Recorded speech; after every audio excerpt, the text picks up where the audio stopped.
I'm inside of iTunes, and when I click on artists, I can scroll through all my different artists. And here I am inside of my Beatles list, and I've got 16 albums set up for the Beatles. They're various albums over the years. But what if I wanted to make an ultimate album, a greatest hits album? Well, I could make a playlist, but if I want to make an actual album, I'm going to show you how to do that in this video. Let's do a greatest hits album for the Beatles.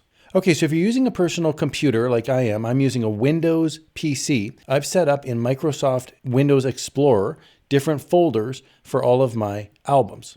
And I've created 3 ultimate Beatles albums down here at the bottom. These are just folders. So each of my album folders has my songs, it's got my track titles, it's got my contributing artists, and it's got my album. Now, if you don't have these headers set up, you can add these by going up here to the headers row and then right-clicking, and you can actually add or remove a lot of different tags. You can even click the More button, and you can have a whole bunch of different tags that you can add. So for example, I can click on the date, and I can click OK, and you'll see the date here that I added quite a while ago. If you want to remove one of these headers, simply right-click, and then you can click the header, and it will remove it. But what about my ultimate? Well, I've grabbed a bunch of songs that I want to put in my greatest hits album, and I've copied them into this folder. Ultimate Beatles #1 is what I'm calling it. And you'll see I've got a bunch of different tracks now. I've got about 40 tracks sitting here. And here's the title, the contributing artist. But you'll notice the album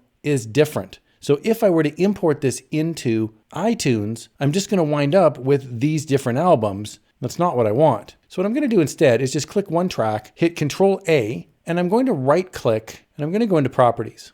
And I'm going to see I've got 42 different songs. I'm going to go to Details, and you'll see here I've got title is multiple values, my album multiple values, album artist multiple values, year multiple values. You get the idea. So what I want to do here is change this album. I'm going to click it, and I'm going to type in Ultimate Beatles 1. And when I click OK, you'll see all 42 songs have now been updated to this one album. It's called Ultimate Beatles 1. Now I've named this Ultimate Beatles 1. You could name it anything you want. Charlie's Remix or Sally's Greatest Hits, whatever you want. I've named this Ultimate Beatles #1. The other thing that I do is I right click, I go into Properties, with them all selected, I'll go into Details, and I'm going to change the track number because you'll see the track number is, some of them are #1, some of them are #2.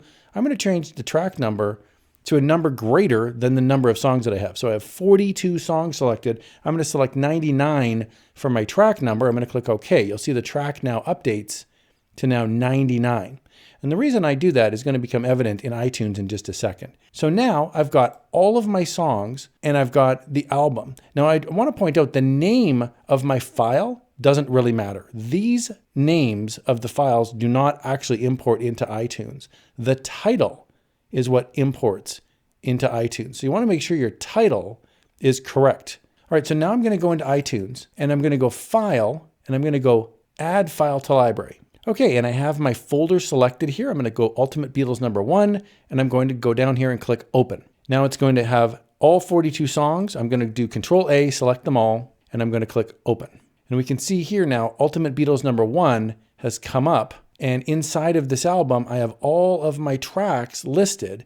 Now they're just listed alphabetically. You can see here the Y's are down at the bottom, and we can see the A's are at the top. They're all track number 99. So if I wanted, for example, A Hard Day's Night to be my first track, I simply right click inside of iTunes, I go into Song Info, I've got my track number, I just need to change it to #1, and I'll click OK. And now you'll see A Hard Day's Night is at the top. If I want to do Chains, for example, Song Info, that'll be track number 2.